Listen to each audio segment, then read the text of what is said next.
안녕하세요. 버머라먹토파입니다. 구독과 좋아요, 알림 설정, 회원가입 부탁드리겠습니다. 지난달 국회에서 통과된 전월세 임대차 계약 기간 2년에서 3년으로 늘리고요. 계약갱신 청구권 사용 횟수 2회로 변경해버리면 이제 9년 임대 기간이 나오게 됩니다. 이렇게 되면 상당히 전세 시장은 뭐 엄청난 변화의 바람을 맞이할 수밖에 없겠고, 이게 발의가 됐습니다. 이미 발의가 돼서 이제 절차를 밟아가지고 통과만 시켜버리면 그대로 전세 시장에 적용이 될 가능성도 있어요.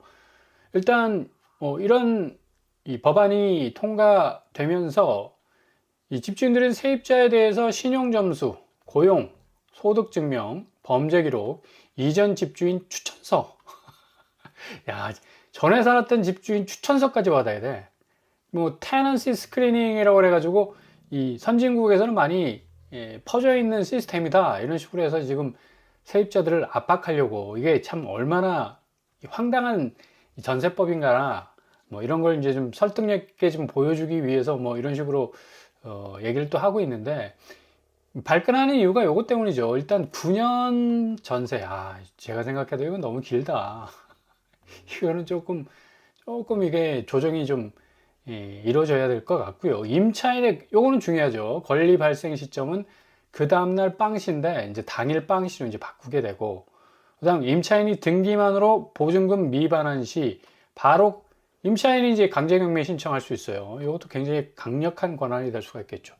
그리고 임대인, 집주인이 바뀌었을 때 서면 통지 의무입니다. 옛날에는, 지금 같은 경우는 이제 구두로만 알려주고 안 알려주는 집주인도 있어. 근데 뭐 집주인이 바뀌었는지 안 바뀌었는지도 모르고 사는 사람들이 태반입니다. 그리고 임차보증금은 선순위 담보권, 세금 체납액 합계가 주택가격의 70%를 초과할 수 없도록 하고요. 그리고 임대인은 국세, 지방세, 납부증명서, 최근 2년간 건강보험료 납부 내역을 누구에게? 임차인에게 제공해야 된다. 요런 이제 개정안이 딱 나오니까 이제 그냥 받아치는 거지. 세입자도 신용점수, 고용, 소득증명, 범죄기록, 이전 집주인, 뭐다? 추천서까지 갖고 와라. 이래가지고 지금 전세 시장이 아주 그냥 아수라장이 될 지경인데, 아마 이 법안은 어느 정도 조정을 거쳐서 대부분 이 윤곽을 드러낸 내용대로 통과가 될 것 같습니다. 지금 전세 시장이 서울 같은 경우, 특별히 강남은 전세가율이 40% 밑으로 지금 떨어져 나가고 있어서, 실질적으로 전세가율만 보더라도 매매가가 그렇게 스페이스X 로켓 추진체처럼 뭐 어마무시하게 치고 올라가는 형편이 못 되는데, 지금 25억 떨어지고 있죠. 레미안원밸리, 압구정동 현대 1, 2차가 13억, 그리고 반포자이 12억, 레미안 퍼스티지 11억 9천, 아크롤 리버파크 10억 6천 정도 하락하고 있습니다. 이렇게 전세가율 자체가 현저하게 강남을 중심으로 해서 떨어지고 있다는 얘기는 그동안 매매가가 전세가에 비해서 터무니없이 많이 올라갔다는 얘기. 터무니없이라는 수식어가 붙었다는 얘기는 거품이라는 얘기입니다.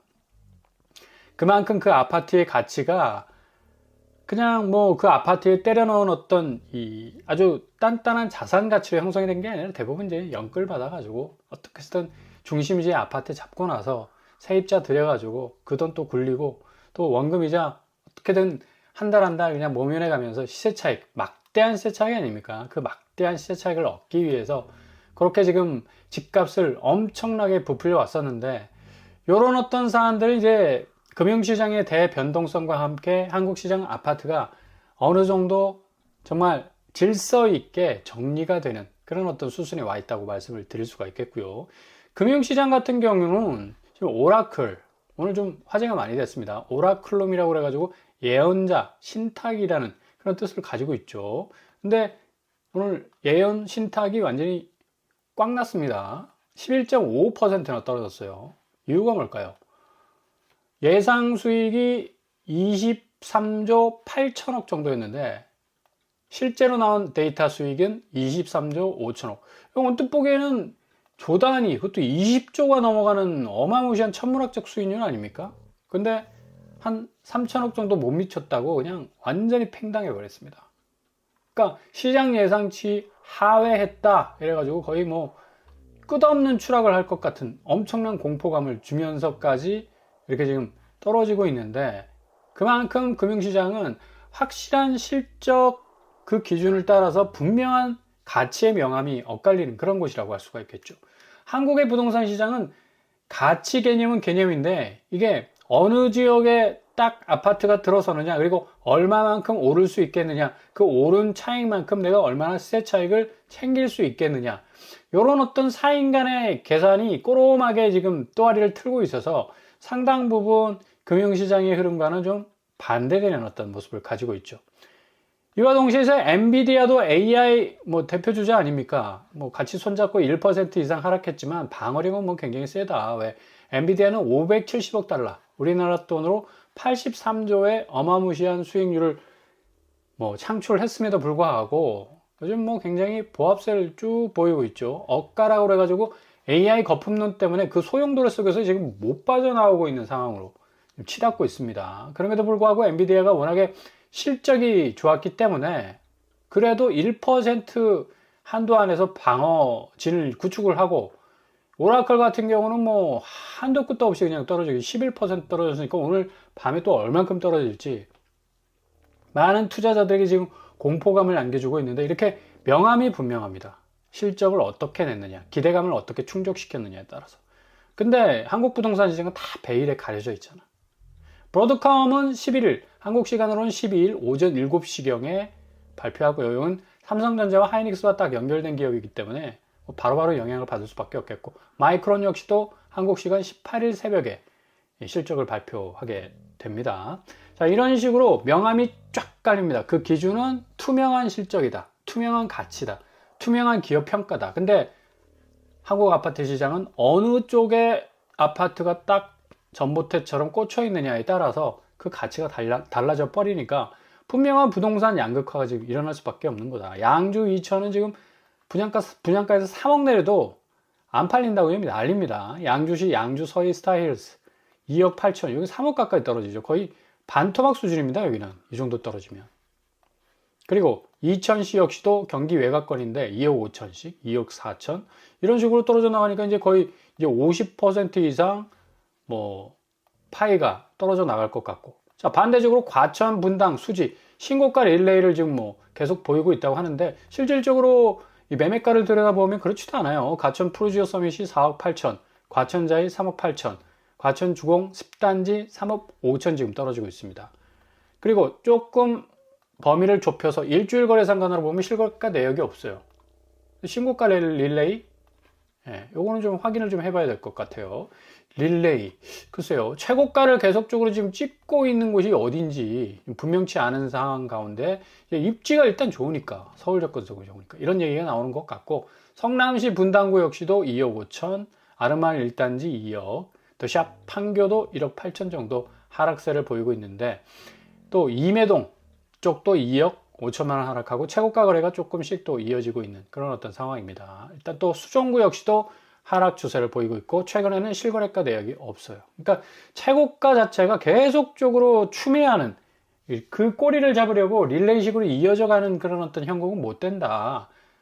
일단은 입지가 어디냐, 시세 차익이 얼마나 나오느냐에 따라서 그냥 근본적으로 이제 진골이냐 성골이냐, 이제 신라시대 때 귀족 성분 나눌 때 그렇게 나눈 것처럼 아파트도 이런 식으로 그냥 태생적으로 어떤 입지에 있느냐에 따라서 시세 차익이 많이 나오느냐 안 나오느냐 이런 식으로 지금 가기 때문에 부동산 양극화가 지금 구조적으로 지금 완전히 지금 굳혀져 가고 있는 그런 상황인데, 이거 깨야죠.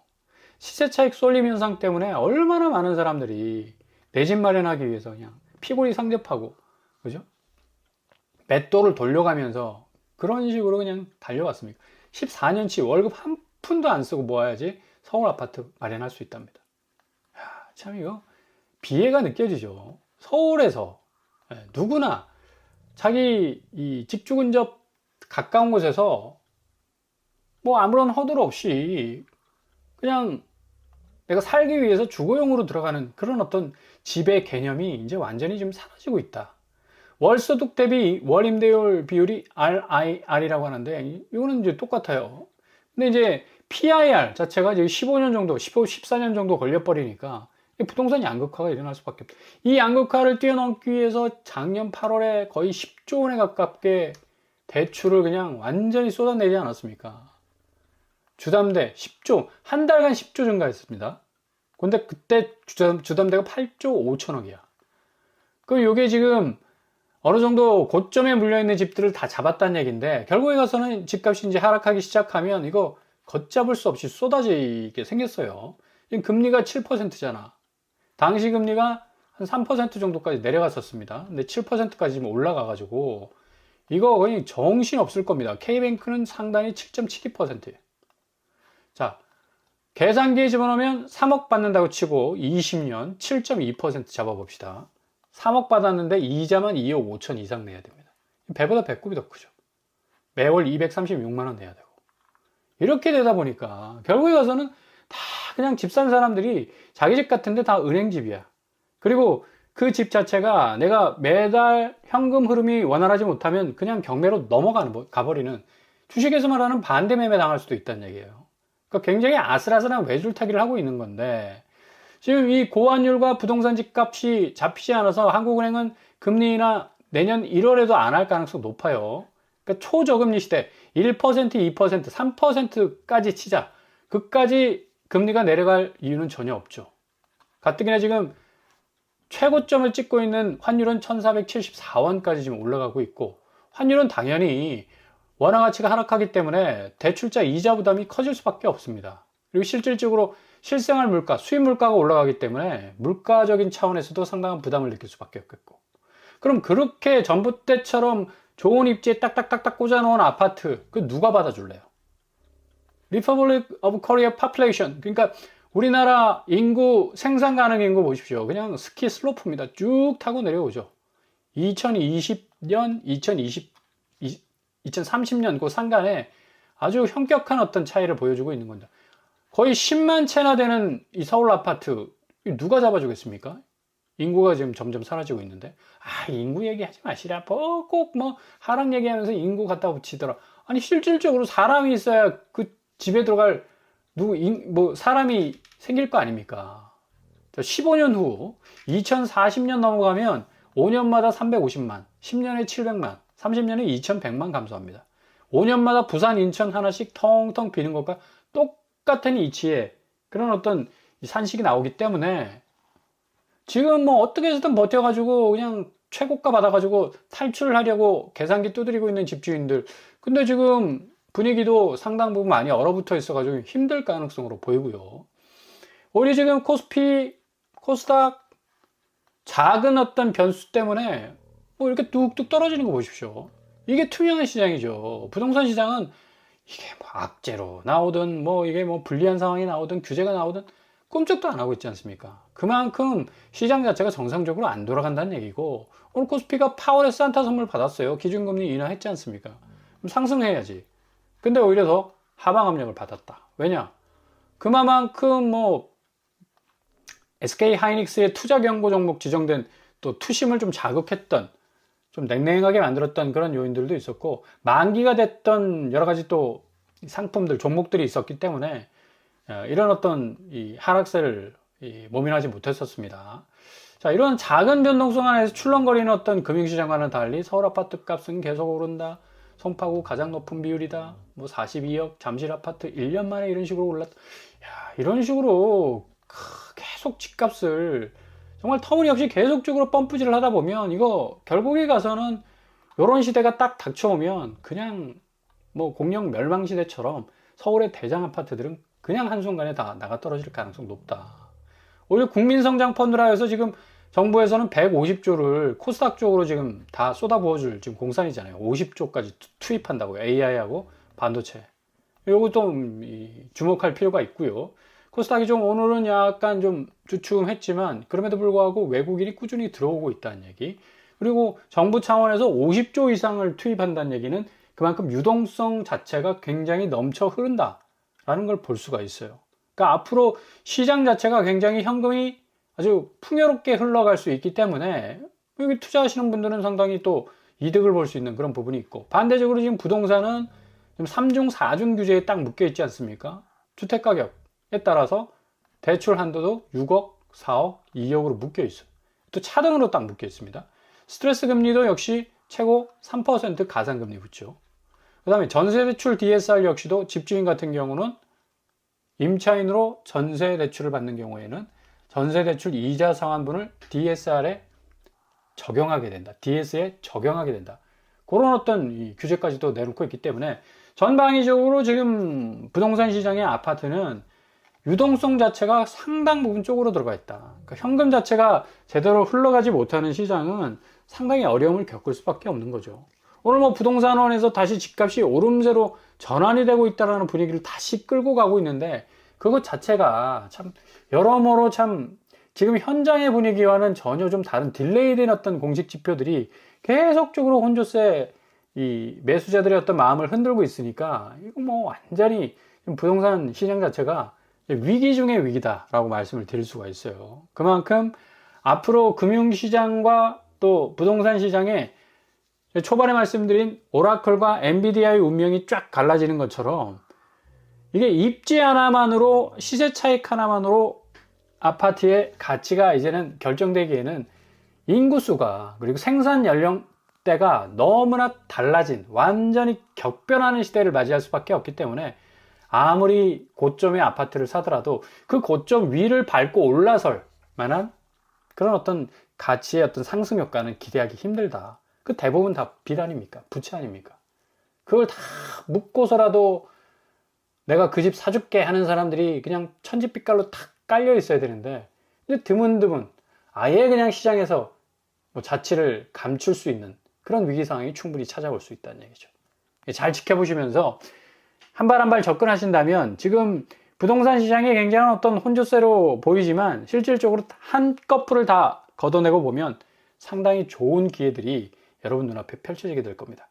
이 하단 이 단가들이 결국 허들이 조금 낮아진 상태에서 깡충깡충 넘어갈 수 있는 그런 어떤 또 기회들도 많이 있기 때문에 잘 지켜보시면서 도전하신다면 좋은 기회 맞이하실 수 있을 겁니다.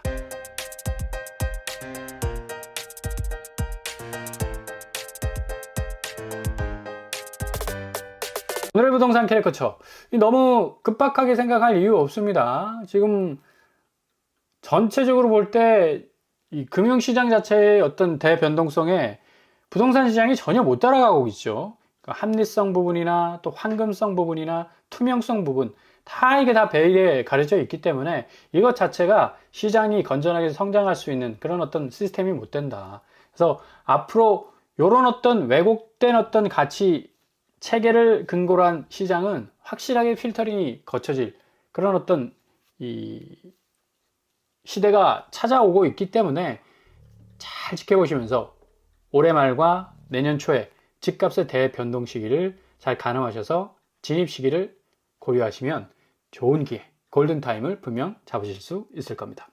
오늘도 응원합니다. 항상 여러분의 길이 꽃길만 되실 수 있길 바랍니다. 목건보라 목토파 마치겠습니다. 구독과 좋아요 부탁드립니다. 감사합니다.